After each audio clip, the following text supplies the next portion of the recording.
Pemirsa, potensi pertumbuhan PT Citos International Tbk sangat besar sejalan dengan program perbaikan ekonomi nasional yang diterapkan pemerintah. Kita akan membahas prospek bisnis serta strategi bisnis Citos International bersama Direktur Citos International Fajar Swatias. Selamat pagi Pak Fajar. Selamat pagi Mbak, apa kabar? Baik Pak Fajar, sehat selalu ya di sana? Alhamdulillah sehat-sehat terus. Iya. Harus sehat. Harus sehat di tengah pandemi ini. Tentunya ada beberapa tantangan ya selama pandemi ini dalam menjalankan bisnis Citos sendiri. Itu dari evaluasinya apa saja yang dihadapi Citos selama ini? Nah, sebenarnya kita udah mulai banyak belajar dari 2020. Ya. Jadi kita sebenarnya di 2019 sudah mempersiapkan satu loncatan terobosan yang cukup signifikan di 2020. Itu terlihat di kuartal pertama kita bisa meraih 90% dari budget. Nah tiba-tiba April ya kita ketahui sendiri pandemi datang. Ya udah mau ngapain lagi karena semuanya juga berhenti gitu kan. Nah tapi dari sana kita banyak belajar. Kita banyak belajar, kemudian tidak bisa tinggal diam dan kita harus berubah. Nah, tantangannya yang sekarang itu adalah pada saat 2000 dan saat ini adalah karena yang dihajar adalah human-nya gitu kan, orang-orangnya gitu. Jadi bukan dalam bisnisnya. Jadi pelaku pasarnya ini yang kita nggak bisa bergerak di sana.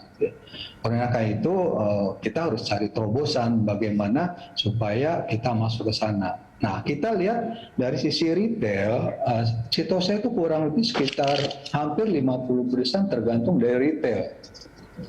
Adanya PSBB dan sebagainya, nah itu jadi tidak bergerak.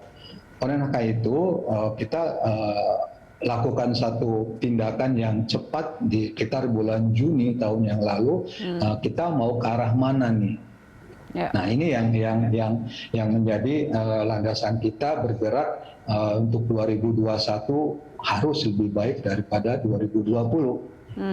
Nah seperti itu kurang lebih, dan kita ada beberapa nanti kiat-kiatnya terobosan apa yang harus kita lakukan di 2021. Kita akan lakukan segala hal untuk bisa kita dapatkan lebih baik dari 2020. Jadi boleh dikasih beberapa highlight nih terobosan apa yang akan dikeluarkan di tahun ini?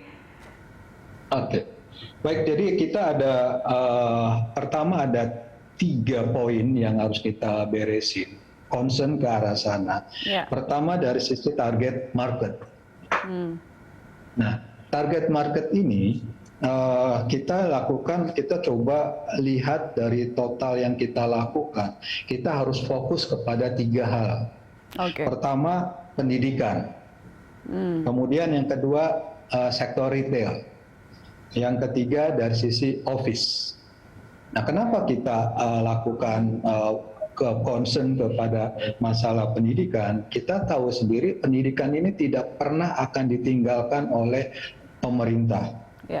Karena di dalam APBN 20% dari APBN juga itu adalah dialokasikan kepada pendidikan. Dan ini adalah pendidikan faktor yang terpenting buat bangsa kita untuk lebih maju lagi.